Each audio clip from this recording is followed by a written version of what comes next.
So I'm talking to Max Miller, but I'm actually going to surprise you, Max. Do you have any news to announce to me from recently? Did I see a life change for you?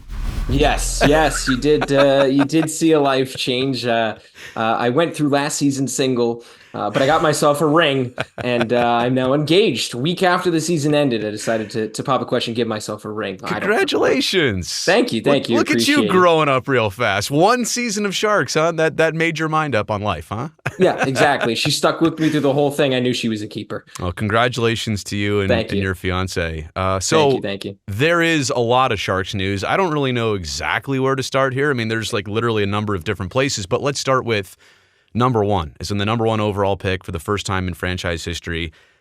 We know it's going to be Macklin Celebrini, and in a weird way, that's fun because there's not a lot of anticipation. It's also weird because there's a lot of years where it's turn left or turn right, and that's a huge pivotal franchise decision. Like the destiny is kind of already made for this team and this franchise. I think he's going to be a franchise changer.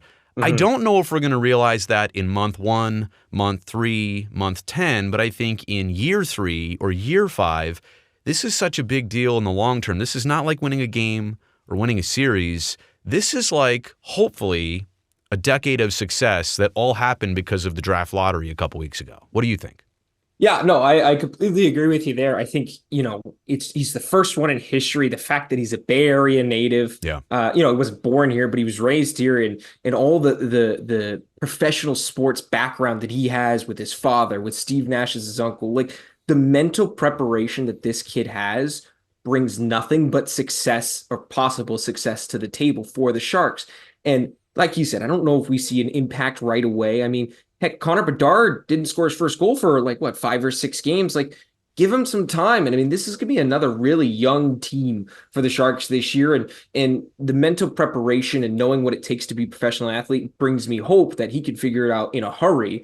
But I don't think we're going to see the best of Macklin Celebrini until, like you said, maybe Yeah. year 2, year 3, and we're going to really start seeing that. Whoa, this guy's a player that's going to carry the Sharks for a very long time. I think it also helps that he's a big boy. Yeah. Sometimes there's an early high pick that looks like the body hasn't matured yet, and I don't know that you and I are going to get all the way into people's physique, but he already looks like physically he could be NHL ready. And last year there were a couple players straight from the draft that went right into the NHL. I know that's not an every year thing, but it does seem like at least in this year's draft, there is that option that he could get drafted and go right to the NHL if that is the destiny.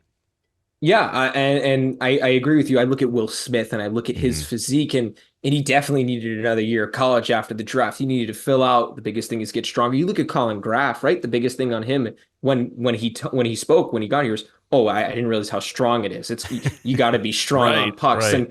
And when I met the guy, I mean, his arms is they're pretty small. Now, arms is not necessarily as needed as legs, but clearly, like he came in, the first thing he said was physicality. But like back then, he's wide. Like he's a Yeah. guy who is prepared. And obviously, 17 years old, he's still growing, and I still think he's going to get stronger. But from a straight out of draft pretend like readiness, the physique is there. And as a 17-year-old, that just should bring more excitement because he's still got room to grow and Yeah. beef up, if you will. Well, I'm not going to say like the direct comparison between Bedard and Celebrini, but with Connor Bedard, at least like you could see physically he was capable of at least playing in this league and starting in this league. I think you have to have that no matter where your talent level is, your skill level is, no matter where your team and your franchise is at. You have to have the NHL ready body, I think. And at least that's an option. I guess that's how I'm putting it with Celebrini. He'll make it an option. As for Will Smith, obviously just signed with the Sharks. I think that is kind of overshadowed a little bit by getting the number one pick, waiting for Macklin Celebrini to be officially drafted. Will Smith, the 4th overall pick from last year. He's going to be somewhere in San Jose, sounds like, right? With the Sharks, maybe the Barracuda, maybe a little bit of both. What would you expect from a San Jose rookie season for Will Smith? Look, if he's starting with the Sharks right away, I expect a pretty light start to his offensive season. Like I feel like he could be really one of those slow starters where hopefully not too many people jump on him and be like, oh, he's a bust, he's gonna be bad, blah blah blah. No, the guy is still learning. He's got a lot of raw talent that needs to be honed in. He's got a lot of talent that needs to be worked on, but from a hockey sense and just the small area skills, the shot, the hands, the plays like that, that's where he's going to be good. And if he can put that together, he'll be in a great position to be successful in the NHL. I think there's going to be a learning curve for him, though. He needs time to kind of figure it out. He strikes me as a guy who, similar to David Pastrnak, where he finds those soft areas, he finds those areas where he could be successful. He doesn't know them right away in the NHL or the AHL. Yeah. He's going to need a second to play a few games, get involved with the speed, understand it, and learn. It's going to be a learning process. And what I've talked about with friends or throughout the league and other media, I feel Macklin Celebrini is more NHL ready than Will Smith. And it's not because Celebrini's number one pick and Smith is 4. It's just like you talked about, the body of Will Smith is still filling out. I think Celebrini is more NHL ready in terms of just pure talent level and how refined it is and bringing that to the next level. Whereas Will Smith is going to take more development time, and it showed, and that's why he went to college for a year. I'm excited. I do think it was the right time for him to make this jump, but let's see what he can do. But don't jump on the kid early. It's early. Yeah. All right. Big question here. Smith, now in some way, shape, or form, coming to San Jose. He's joining the franchise professionally. Does that lead me to believe that Macklin Celebrini is also going to do the same thing? Are these two a package deal? I would expect so, and Yeah. I think I can go back to what I just said, where I think Celebrini is more ready than Will Smith. I think if Will Smith went back, I think Celebrini's coming anyway. I think if Celebrini was a defenseman, Yeah. maybe you send him back for another year. That's a You good look point. at guys like Owen Power went back he was a number one pick, and I had a few others, and they're not crossing my mind, but in recent times, those college defensemen, they went back for a year, or they took a second. Cale Makar was in college for another year before he came out. Yes, he made his debut in the playoffs. Right. Look at Cale Makar. He's top 3 defenseman, top 2 defenseman in the NHL. Celebrini a center, but I think he's got all the skills and the tools, both physically and the big thing for me is mentally, to be able to go into the next level. I don't see why he wouldn't come out of college this year. That is a big deal, right? To have 2 forwards like that. And I think the evolution of a forward, the integration of a forward into the NHL, easier than somebody on the blue line. So I totally agree. And those in the true know from the player perspective have told me it would be their idea too. Look, nobody knows for sure what Celebrini's going to do. And it's been interesting, right? That Macklin won't even officially recognize that he's a Shark yet. And why would he, right? He's doing the proper thing, but I think the writing is on the wall for everybody. So you'd have to think that these things are already going through his mind. I wonder what that conversation goes like. I wonder if, and it's tempting, right? Because from the Sharks' perspective, like the hockey side, you want to do right by the player. The Sharks' business side, I mean, this is exciting, right? It's almost one of those weird things of life. This is so tempting to bring these guys in no matter what, because people are instantly excited about it. And you know what? It's not the wrong thing ever to bring them in. I just wonder if it's the perfect time to bring them to the NHL level. I don't know. I guess we'll find out, right? Yeah, I guess we'll find out. I think from, like you said, the business side, it's exciting. I think they're doing a great job last year. They had the draft party at SAP Center. This year, it's going to be even crazier there. Yeah. I think, fans are going to go to the draft more, especially with a closer location like Las Vegas, right? Last year was in Nashville, like Las Vegas, like it's other than staying at cheap flights, there are going to be cheap. Like I have a bunch of friends who are going, like I found a cheap flight. Like I think fans are excited to go. And I think from a business standpoint, the Sharks are doing the right thing. I'm sure you've seen all the posters and all the digital ads on the freeways, come celebrate at the tank, the future is teal. My favorite part about this is that the beginning of celebrate, the CELEBR are in all caps, and then ATE is in lowercase. If that isn't the definition of the Sharks are picking Macklin Celebrini, I don't know what is. Yeah, I saw that crossing the bridge the other day coming home from the studio. And by the way, I'll be at the draft at the Sphere in Las Vegas. I'm only there because Randy Hahn allowed me to use his private jet for the weekend. So boo-hoo. That's how Southwest I'm getting there. Is taking me. Southwest is my private jet. Probably me too. I don't even book the flights, but probably me too. I'll see you there. It'll be fun. It'd be great. I mean, honestly, again, just to kind of end on that part, for the number one pick for the first time, the Sharks have had a number one pick in Joe Thornton for all those years. But just think about what you're about to unwrap here, the package you're about to accept here. This is not a one-day thing, a one-game thing, a one-month or one-season thing. Hopefully, it's a huge deal. It really is. I don't know that we've all fully grasped that yet. Defenseman Luca Cagnoni was a 4th rounder from last season. The Sharks just signed him to an ELC. And I'll be honest, I don't know that I've got the greatest grasp on him, but I'll tell you who does. Scott Hannon saw him in the development camp, and he was raving about Cagnoni. What do you know about him? Yeah, well, Luca's been one of the guys where I've kind of watched closely. I've made some contacts with him and his camp. So I've been talking about Luca and some people in his camp. So I've had my close eye on him.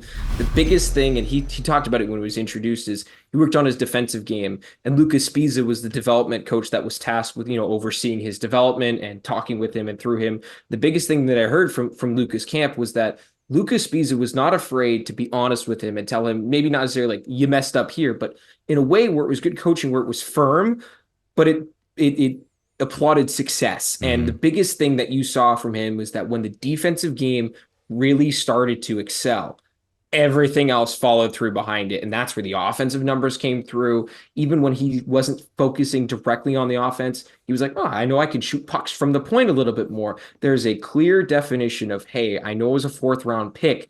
Why is that going to hold me back? And I think a lot of the reason why he was a fourth round pick is the height concern, right? He's not the biggest guy, but he's like Macklin. He's wide. He's a big boy. He's bigger than Macklin, right? Like he's heavy on his skates. It almost gives me Kirill Kaprizov defenseman skating vibes, right? You never really see Kaprizov get knocked on his feet too often. Very strong on his feet. That's the vibe I get from his style of skating as Luca Cagnoni, with a big emphasis on defense. And that's the key for him. If he can continue developing the defensive side of the game first, everything around it, he's got all the tools to be a successful defenseman in the NHL to push his offense forward. Ooh, say his last name again. Did I get it the wrong American way? I've been told it was Cagnoni. Cagnoni, see, Cagnoni. Yes. Come on, Brazil. I wait until Dan Rusanowski says it, and then I just copy whatever Ruzi says. If Ruzi says it, it's correct. So no, we all know that much. I just haven't heard it yet. So all right. Watch, it's going to be something that neither of us get correct. Yeah, he's been known to go even a third route from the two disagreements, He's a Hall of Famer for a reason, isn't he? Obviously. Whether it's Luca, whether it's a Quentin Musty, whether it's, a Celebrini, or whether it's an Eklund or a Bordeleau, this young group that's coming together piece by piece. And I don't know if this is fair to ask the question yet, but I know you've talked to some of them, and you've kind of been around some of them so far. The Sharks of yesteryear, the Ryan Close, Dan Boyles, Joe Thorntons, Danny Heatley's, Patrick Marleau's, Jumbos, if I didn't say him, they all had an attitude. Like the team had a vibe. If you had to describe the group, sometimes you could. Joe Pavelski, throw him in there too.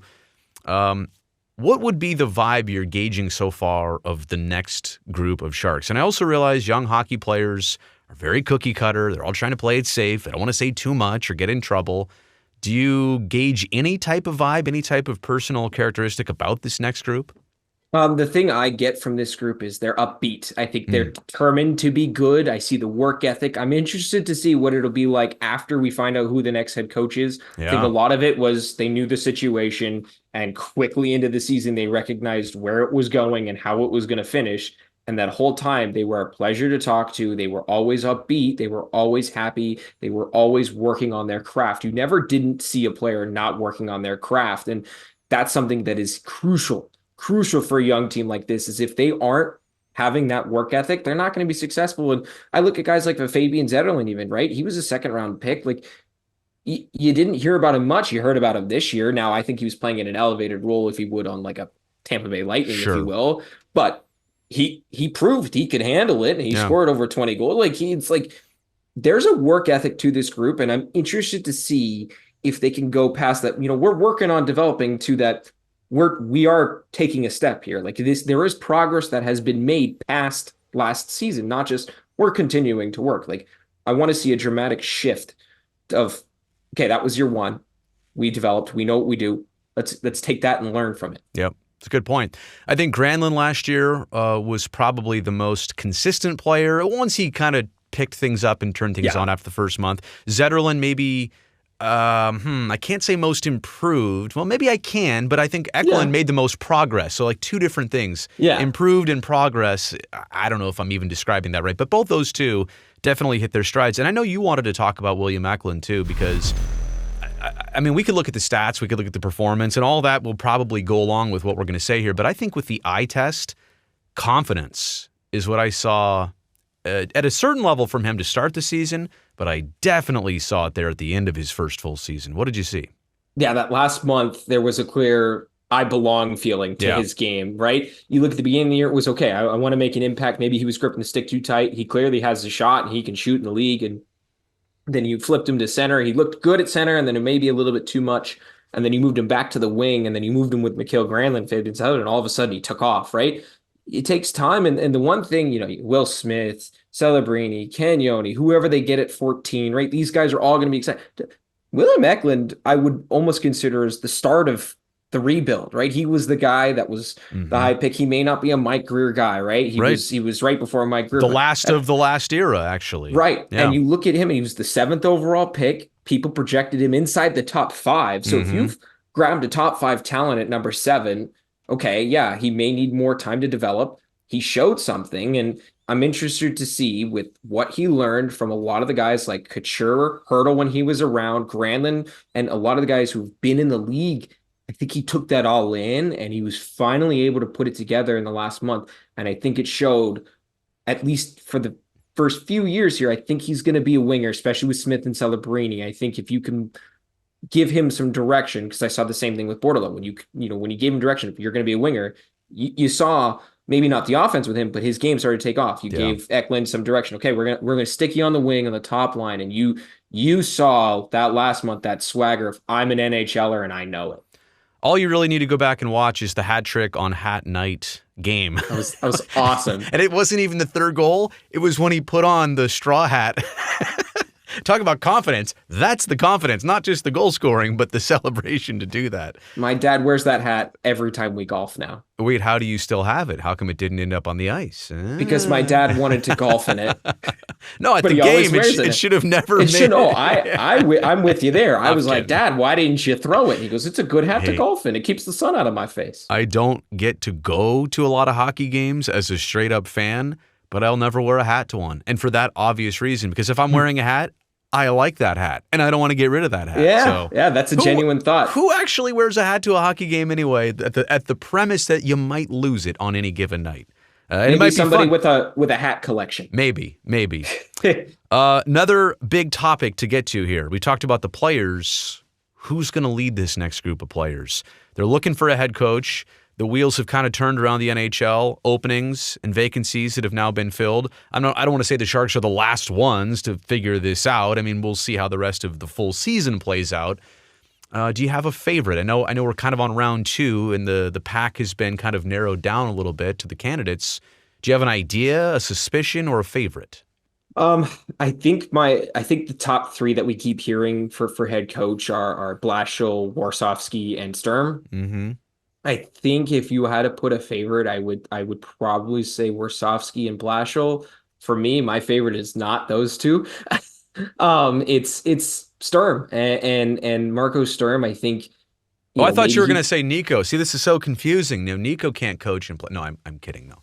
Actually, when Nico's a good player coach type guy. He leads them on the ice. No, it's funny. When Nico joined the team a while back, I had to retrain my brain every single time to not say Marco Sturm. Nope. Nico Sturm. Sorry, I interrupted you, but no, yes, we're talking about Marco, obviously. Go ahead. They're both German. It's okay. Yeah. So right. And I look at, one of the things that Greer said during his exit interview is somebody with NHL experience. Now, while Sturm only has assistant coach experience in the NHL, he's been a head coach in the AHL. The Ontario Reign had a very good season again. And I look at his time as the German national team head coach. Right. Like, that team has Tim Stützle, it has Leon Draisaitl, and Philip Grubauer is your goaltender. I'm blanking on some other names. Obviously, Nico Sturm's on that team, but he's not counted on for offense in that type of that. Maybe with the national team. That team in like the last 8 to 10 years has really become a competitive team. Maybe not championship winning, but they're in games. They're in the medal rounds. Yep. It's and I look at who their head coach was, and I look at the collective system and how he got the best out of his best players and he got the best out of his role-playing players. And I look at a team like the Sharks, in which they just try to get the best out of everyone. I feel like Marco Sturm can bring a lot of, I want to say, direction and structure, more so than just on-ice play, but as a, almost, the phrase, know your role. Like, while I'm not trying to say he's a fourth liner, he should stay that way. Like, take pride in it. I look at a guy like Barclay Goodrow. Like he's a bottom six forward, fourth line forward. He's got 2 cups to his name and signed a big contract because of it. And he's a former Shark, right? I look at guys like fourth liners like Corey Perry, right? He's a guy who went from MVP to third, fourth liner, right? Like knowing your role and taking pride in it is something that I think the Sharks did well, but I don't think they emphasized enough what the differences in roles need. You need your stars to be stars. You need your good players to be good players. You need your role players to be solid. And one of my favorite clips from David Quinn was how bad you're bad. And instead of grouping that all in one, push your best to be your best. Push your veterans that are lower in the lineup to play their best and provide a little bit more. And I think that structure of what Marco Sturm on an eye test could bring, that's why I like him, because I feel like he could section out players on this team differently than we've seen in some recent years with the Sharks. So, I mean, I had some thoughts initially when the opening happened, and I was thinking about, well, Todd McClellan doesn't have a job, former Sharks head coach. Jay Woodcroft obviously also was dismissed this season by the Oilers. What a weird situation. Yeah. He and Todd could take separate jobs or take a head and an assistant coach job together. I don't know. I was thinking about all those things. But I do know this. When David Quinn was hired, and the Sharks were really still trying to figure things out, I never thought the expectation was there for him to get this team to start winning. It would have been a bonus on top if he could get them to do that. I do think whoever is brought in next has to do 2 things really well. Number 1, work with young players. Help them develop, help grow them, help them understand the situation. But at some point, if that person, that next head coach, wants to stick around, and by the way, I should have said this too, we're recording this on Thursday night. I'll be publishing this on Friday, so if we're having this conversation and, a Sharks head coach was announced 10 minutes ago. It's going to happen. I can feel it. It's going to happen. Max and I didn't know that on a Friday. We're suspecting it could happen on a Friday, but we have no direct knowledge of that. The next head coach is expected at some point to turn a corner.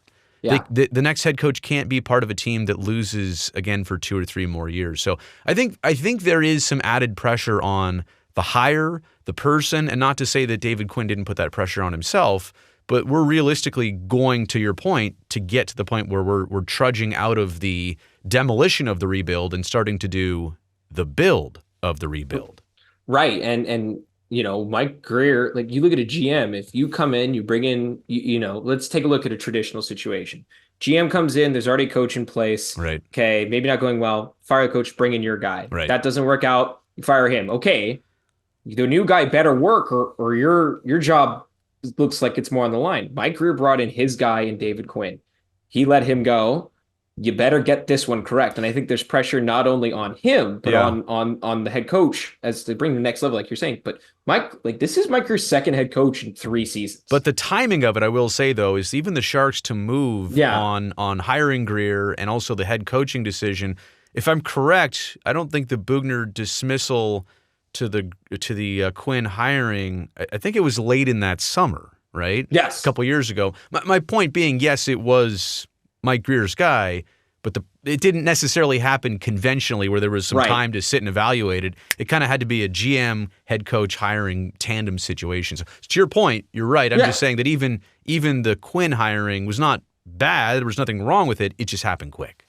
And I agree with you. And I think from that offseason to this offseason, I think there's more options this offseason. I mean, 19 head coaching changes have happened. There's a lot to sift through. Absolutely, yeah. And Mike Grier, and I'm sure you can agree with him on this, and everything that we've seen from him are it seems like he's a guy who's thorough. He's meticulous in his process. He makes sure it gets it correct. And I get that sense from him every time we get the chance to speak with Mike Grier. And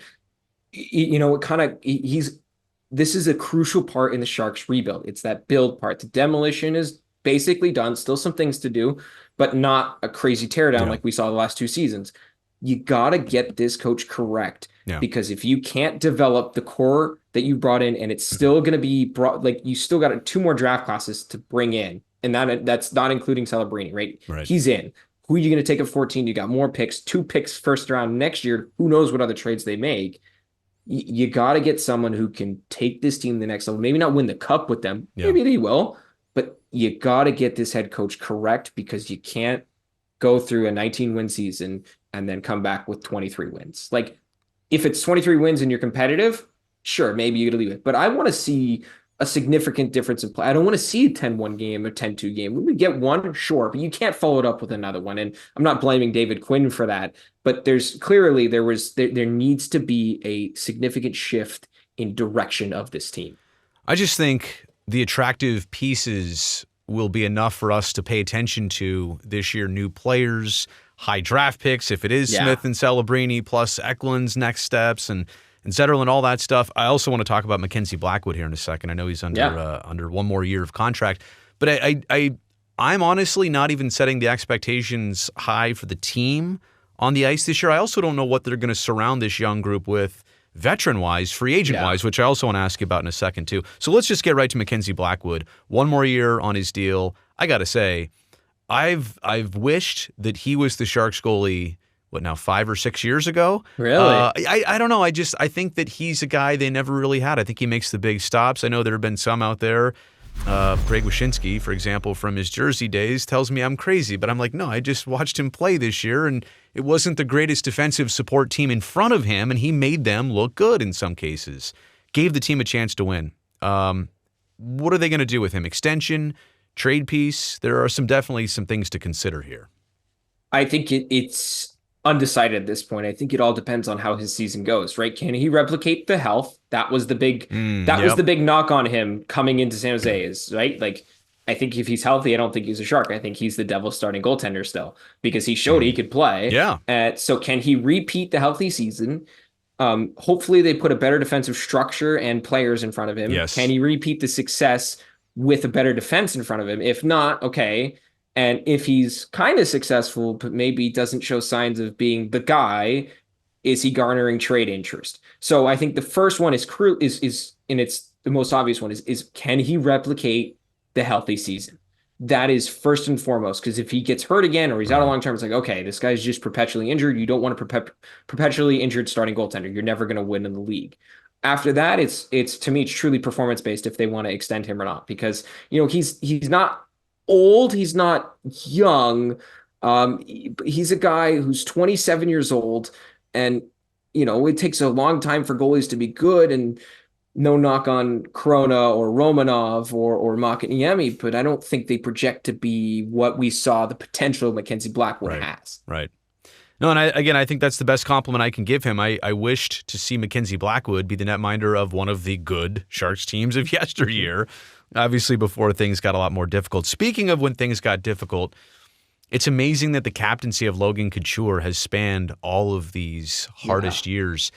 And I've obviously known him his entire NHL career, covered literally the first game he came up and played. But I know that for him, and I won't even have to ask him to understand this, he just went through his roughest pro season, 5 or 6 games, didn't start the season, obviously didn't finish the season.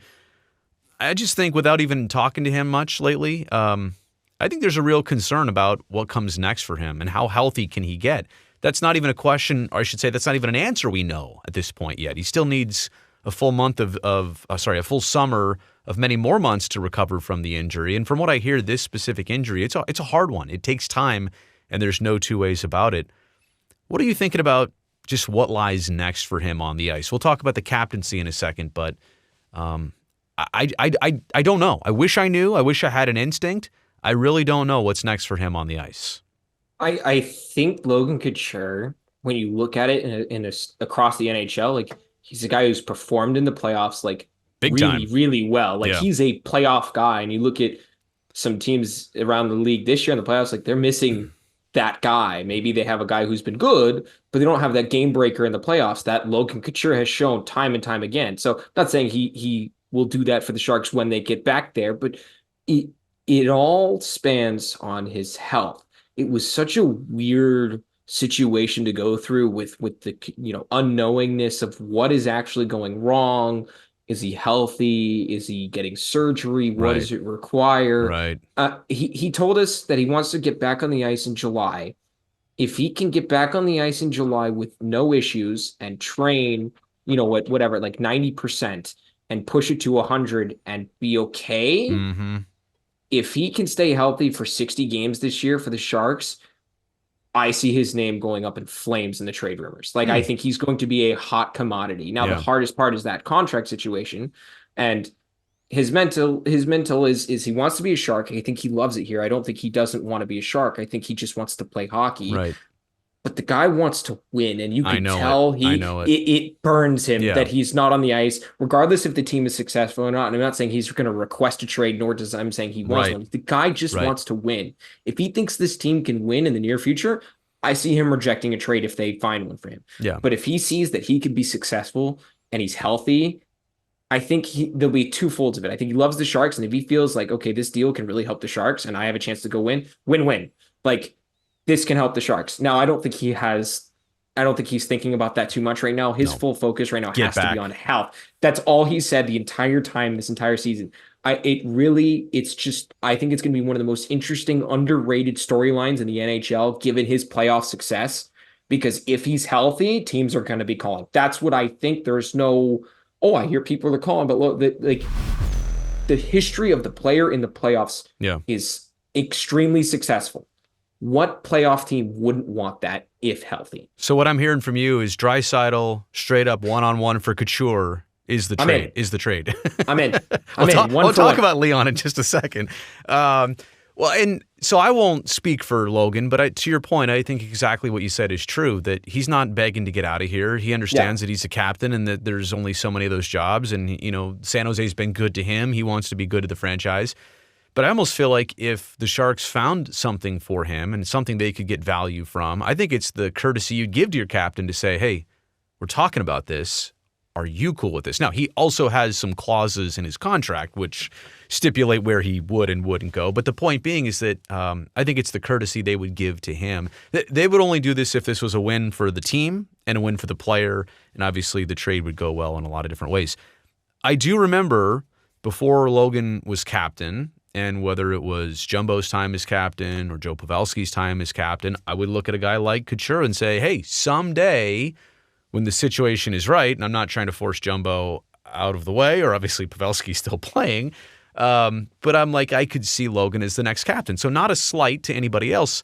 I hate to even turn the tables on Logan right now because of what he's going through. But if you're a Sharks person, of course you're thinking about, well, what candidates are out there right now? Who might be next to kind of take that claim? I don't know that there's that player out there right now, but I do hope for the franchise it becomes clearer to us maybe starting this season. Do you know what I'm saying? Yes, and I think I'm picking up what you're putting down, and I'm with you there. In the locker room, I see a lot of guys who are good leaders. Don't see that guy who can take the bull by the horns and take it to the next level. My hope is for Macklin Celebrini to be that guy, right? He may not be the 150-point scorer that Connor McDavid is, and he's a leader on and off the ice, and that's why he's the captain. But there's something about Celebrini. It's his hair. That's exactly it. There's something about Celebrini and the way he goes about his business and the way he can bring his team into a fight and the way it's just, for me, it's all about the mentality that he has and the experiences that he has for what it takes to be a successful professional sports athlete, not just a hockey player. His dad has been a trainer in sports for years. His uncle is Steve Nash, NBA Hall of Famer, who was a leader of his team, a leader of men who willed those Suns teams into deep playoff runs. I see those experiences and what he's seen his whole life, and there's no reason why he shouldn't and won't bring that to the NHL. Yeah. And if he can bring that to the NHL, it'll almost be like, whoa, this 18-year-old's working his butt off, and he's providing, like, I want to be that guy. Like there's parts about the way he goes about his process. Now there's no way of knowing until we actually see it, but I think they've got good leaders. They need a guy to be that dog, that top dog. The Nathan MacKinnon, he's a great player, but there's a reason why Landeskog is that captain. And from what I've talked to and talking to some Avalanche media, like with Landeskog gone, it's been a lot of Mikko Rantanen being that guy in the room because Nathan MacKinnon's great, but Mikko, like, there's just something about Celebrini's mentality that has me hooked. There's more that he could be than just a great hockey player, but he could be a leader of a hockey player too. See, like in Nico's term right now, he's got all the tools, I think, to be a captain. Yeah. But it's not just about, and there are other players too that would fall into that category, but it's the timing of it too. It's got to be the right person, the right player, but also the right timing of the situation. you don't want to do a bridge captain situation. And I was around when Rob Blake had his 1 year as Sharks captain. And there was nothing wrong with that, but in reverse, it was a bridge, it was a transition. Obviously, Jumbo took over the next year. My point is, I'd rather have and I was also covering the Sharks a year where they had no captain. They had 4 alternates. Yeah. That was it.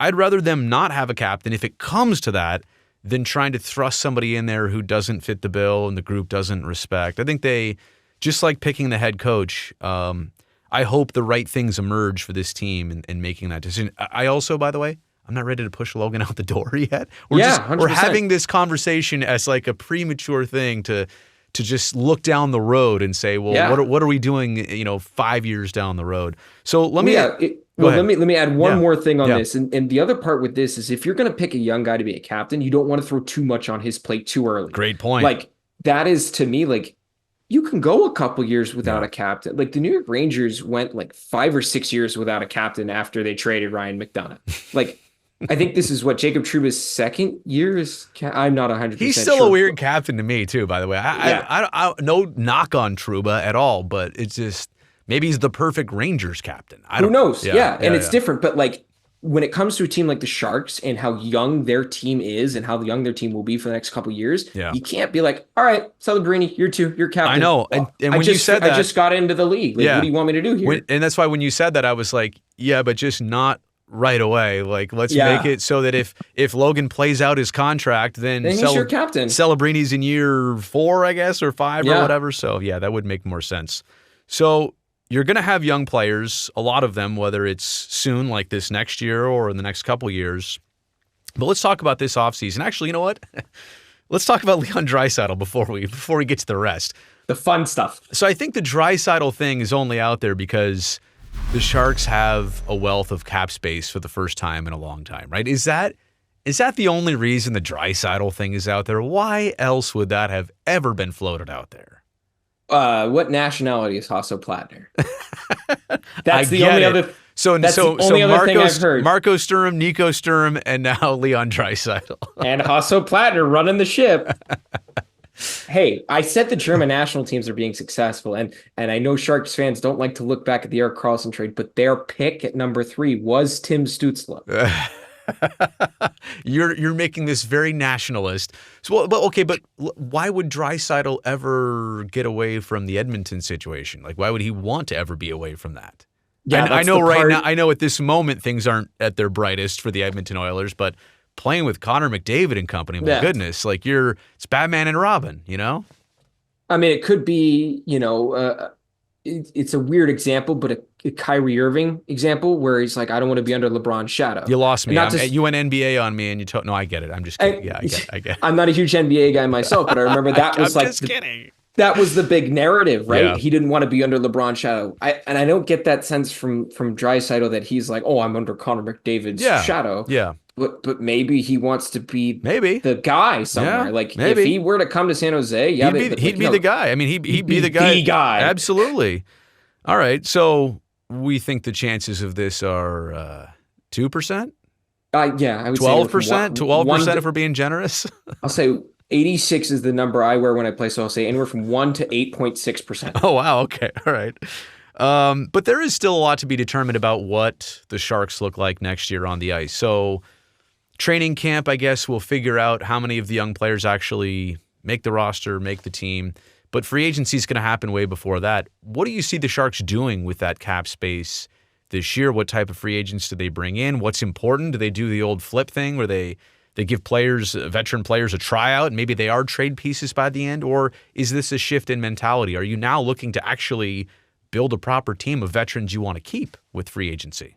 Yeah, I think you mentioned the bring in free agents to veterans to flip. That didn't work. Yeah. I think it can work. I don't think the right players are out there for that to work. Like Mike Hoffman, I know it was a trade. That didn't work. Justin Bailey was a nice ad from a tryout. Duclair got traded. We'll see how the trade totally works, right?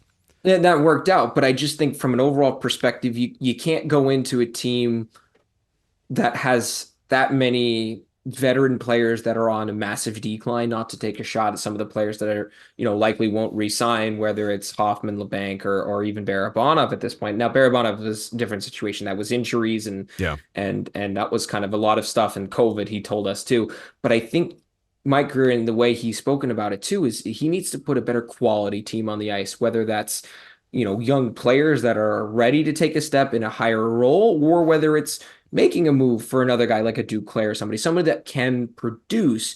And I think part of the reason why those guys didn't produce, and this maybe was the reason for the coaching change, is maybe just that system, that kind of know your role type thing. It was, okay, we know who these guys are the top. And I think if you can do a little bit more of giving young players some more opportunity, but I know there was a lot there. It's a weird balance that it's kind of hard to explain, but I think you got to bring in players that are bona fide NHLers. You can't bring in a Mike Hoffman as a cap dump and put him on your second power play when you've got Daniil Gushin, who's scoring like crazy in the minor leagues, or nothing on a Jan Ruder or Nikita Hochuk. But like we saw in the 3 games, Mukhamadullin could be a successful NHLer in a second, third line pairing role. You're saying the minutes that are available to be played are important more so than trying to get veteran presence, like utilize the minutes for the players that you want to grow in those minutes, right? Right. And I think when you bring in those veteran players, I think you need to complement them with the young players. And it's going to be interesting to see who they bring in. And like you said, I think the biggest piece is what young players are going to stick. You would expect Celebrini to stick. Will Smith, I think, should at least start in the NHL, if I had to guess. Yeah. But like, is Haltonen going to start? Is Musty going to be there? Yeah. What are you going to do with Bordelot? What about Ozzy Weisblatt? There's a lot of players. These are good problems to have, actually. There's a lot of players where they could be, are they ready to go? Right. But you also need to be able to put a quality team without, I don't want to say don't give too many chances, but you need to give enough chances for the guys who maybe haven't gotten one yet, while still forming. It gets hard. Like, it's fun, but it's also like, from Mike Greer, like, this is tough. Like, yeah.